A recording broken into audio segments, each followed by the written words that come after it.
Joan, thanks so much for joining us to talk about this. You said that a flat payment of $10,000 wasn't fair. Why do you feel that way? Well, the $10,000 is the lowest level of payment in the agreement, and I've just been reading it for about a day and a half, so I could say something wrong. But the $10,000 payment is the lowest level on the scale, and it's not automatic. You have to be able to show what harms happened, and that's where the level of payment starts, and it goes up to the $200,000 that people are talking about. There have been concerns expressed by yourself and others on social media with having one Ottawa-based law firm handling the claims. What are your concerns?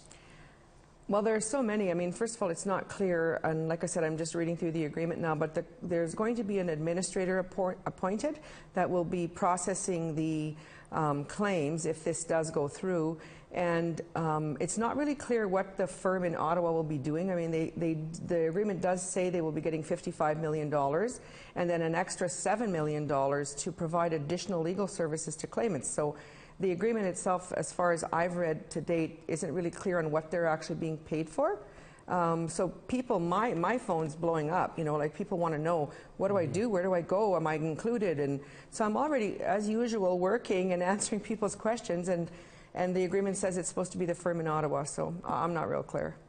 The paper-based process for determining compensation for sexual and physical abuse is happening so victims aren't re-traumatized. Do you see anything wrong with that?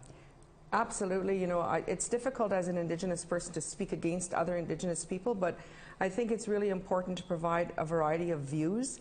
And I was talking to a woman yesterday who said, my dad won't even fill out the paper. Mm-hmm. Like, he just won't even fill out. So this is going to end up being a really good financial deal for Canada, because I would say, no, maybe I shouldn't. Anyways, there are going to be people, our people, who cannot fill out these forms, who don't know how to do it, who don't know where to get them. Mm-hmm. If they live in like Timbuktu, Northern, wherever, where there's no real good internet, how are they even supposed to download the papers? Do they know how to use the computer?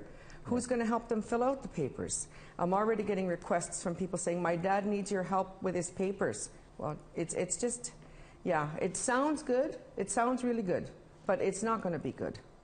What, Joan, would happen if enough survivors opt out of this deal before it is approved by a judge in May? Well, under the clause, I don't have it memorized, but I think it's a requirement of 10,000 opt out, and then the deal can be stopped. And Canada has said in there, and like I said, I don't have it memorized, but they may come back to the table. But this is an issue that has to be resolved. I've been working on this since 2009 was the first time I started working on this. That's 10 years ago. Yes, and as we know, we're losing people all the time here. Yeah. Joan, appreciate you taking some time for us to talk about this. Thanks.